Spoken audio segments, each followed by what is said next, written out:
Welcome back to MK vision Tamil. இந்த வீடியோவில் நாம் பார்க்க போகிறது லைன்மேன் அப்படிங்கிற ஒரு தெலுங்கு படத்துடைய ரிவ்யூ தான். ஸோ படம் வந்து தெலுங்கில் மட்டும் இப்போ அமேசான் பிரைம் வீடியோவில் அவைலபிளாக இருக்குது. திரிகுன் தான் இந்த படத்தில் வந்து லீட் ரோல் பண்ணியிருக்காரு மற்றும் பலர்லாம் நடிச்சிருக்காங்க. வி ரகு சாஸ்திரி இந்த படத்தை டைரக்ட் பண்ணியிருக்காரு. இந்த படத்துடைய கதை வந்து என்ன அப்படின்னு ஃபஸ்ட்டு பார்க்கலாம். இந்த கதையோட ஆரம்பத்தில் ஒரு சின்ன கிராமத்தை காட்டுறாங்க. இந்த ஒரு கிராமத்துக்கு நம்ம ஹீரோ வந்து ஈபியில் ஒரு லைன்மேனாக வந்து வேலை பார்த்துட்டு இருக்காரு. ஸோ இவர் வந்து மெயின் ஆன் பண்ணாதான் ஒட்டுமொத்த கிராமத்துக்குமே வந்து கரண்ட் வந்து சப்ளை ஆகும். ஸோ இதனாலே நம்ம ஹீரோவை நிறைய பேர்த்துக்கு வந்து தெரிஞ்சிருக்கும் அந்த கிராமத்தில். இப்படி இருக்கும்போது தான் அந்த ஊரில் இருக்கக்கூடிய பெரும்பாலான மக்களுக்கு வைத்தியம் பார்த்த ஒரு மருத்துவச்சி ஒரு பாட்டி வந்து இருக்காங்க.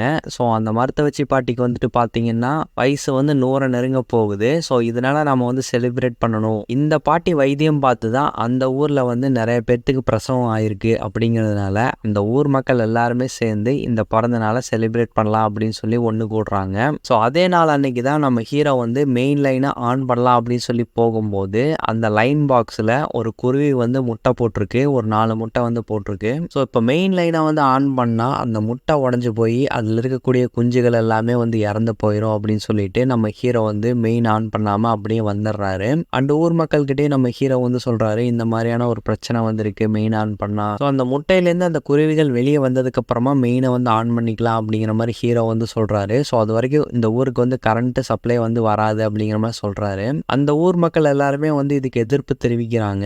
இதுக்கப்புறம் அந்த ஊருக்கு வந்து கரண்ட் வந்துச்சா இல்லையா, ஸோ இதுக்கப்புறம் அந்த ஊருக்கு கரண்ட் வந்துச்சா இல்லையா, நம்ம ஹீரோ எடுக்கக்கூடிய அடுத்தடுத்த நடவடிக்கைகள் வந்து என்னென்ன, இதெல்லாமே தான் இந்த லைன்மேன் படத்தோடைய ஒட்டுமொத்த கதை அப்படின்னு சொல்லலாம். ஒரு ரூரல் டிராமா மூவி எந்த மாதிரி எல்லாம் வந்து இருக்கணுமோ அதுக்கு எல்லா விஷயங்களும் இந்த படத்துல வந்து பக்காவாக அமைஞ்சிருக்கு அப்படின்னு சொல்லலாம். இந்த படத்துல காட்டப்பட்ட அந்த கிராமமாகட்டும் அதில் இருக்கக்கூடிய மக்களாகட்டும் எல்லாருமே யதார்த்தமான நடிப்பை வந்து வெளிப்படுத்தி இருந்தாங்க.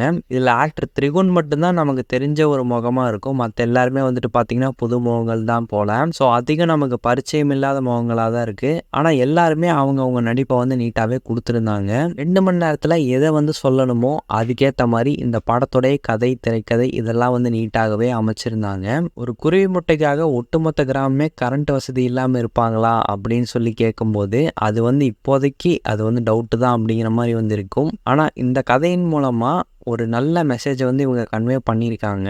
இந்த உலகம் மனுஷங்க வாழ்கிறதுக்காக மட்டும் வந்து இல்லை, மற்ற உயிரினங்களுக்காகவும் தான் இந்த உலகம் இருக்குது அப்படிங்கிற ஒரு விஷயத்தை இந்த படத்தின் மூலமாக வந்து கன்வே பண்ணியிருக்காங்க. ஸோ அதை எடுத்த விதம், அதுக்கான எமோஷன்ஸ் எல்லாமே இந்த படத்தில் வந்து சூப்பராக ஒர்க் அவுட் ஆயிருக்கு அப்படின்னு தான் நான் சொல்லுவேன். கரண்ட் இல்லாத அந்த கொஞ்ச நாட்களில் அந்த ஊர் மக்கள் என்னென்ன விஷயங்கள்லாம் வந்து பண்ணுறாங்க, இதில் வந்து நடக்கக்கூடிய காமெடியான விஷயங்கள் அண்ட் எல்லாருமே வந்து எந்த பாயிண்டில் ஒத்துமையாக இருந்தாங்க அப்படிங்கிற எல்லா விஷயமுமே இந்த படத்தில் நீட்டாகவே ஒர்க் அவுட் ஆயிருக்கு. இதெல்லாமே இந்த படத்தில் சூப்பராக இருந்தாலும் படத்தில் என்ன ஒரு பிரச்சனை அப்படின்னு சொல்லி பார்க்கும்போது, ஸோ நான் ஆல்ரெடி சொன்னது தான், இந்த குருவி முட்டைக்காக இந்த ஒட்டுமொத்த கிராமமே வந்து சாக்ரிஃபைஸ் பண்ணுவாங்களா கரண்ட் இல்லாமல் அப்படிங்கிற மாதிரியான ஒரு விஷயங்கள் வந்து நமக்கு லைட்டாக வந்து லாஜிக் இடிக்குதோ அப்படிங்கிற மாதிரி வந்து தோணும். பட் அந்த ஒரு விஷயம் தான் இந்த படத்தோடைய மெயின் கதை அப்படிங்கிறதுனால அது ஒரு பெரிய குறையாக வந்து எனக்கு தெரியல. ஓவராலாக இந்த படம் வந்து பார்க்கலாமா வேணாமா அப்படி சொல்லிட்டு கேட்டிங்கன்னா தாராளமாக ட்ரை பண்ணலாம். ஒரு நீட்டான ஒரு ரூரல் ட்ராமா மூவி வந்து எப்படி இருக்கணுமோ அதுக்கேற்ற விஷயங்கள் எல்லாமே இந்த படத்தில் வந்து இருக்கு. ஸோ ட்ரை பண்ணி பாருங்க. ஸோ இந்த படம் இப்போதைக்கு தெலுங்கில் மட்டும்தான் அவைலபிளாக இருக்கு. ஃபியூச்சரில் தமிழ் டப்பிங்கில் கூட வரலாம். இந்த ரிவ்யூ வந்து உங்களுக்கு பிடிச்சிருந்தா லைக் பண்ணுங்க, ஷேர் பண்ணுங்க, கமெண்ட் பண்ணுங்க. இந்த சேனலுக்கு சப்ஸ்கிரைப் பண்ணுங்க. தேங்க்யூ.